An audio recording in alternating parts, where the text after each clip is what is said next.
Napapansin mo, habang nagkakaedad tayo, pahirap ng pahirap yung mga pagsubok na binibigay sa atin.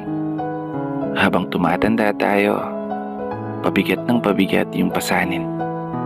Tipong ang tanging mo lang magagawa ay idaan na lang sa panalangin na sana bukas pala rin at sana kayanin.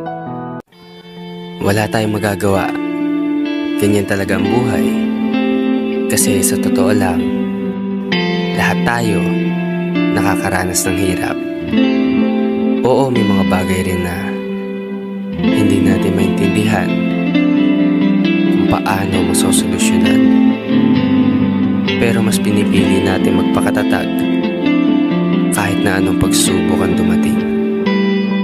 Kasi mas iniisip natin walang patutunguhan kung laging iisipin na hindi kaya.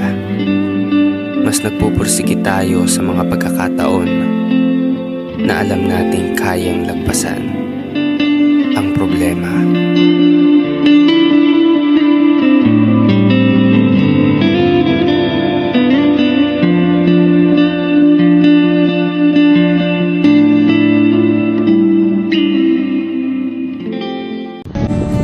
Minsan nakakapagod din eh.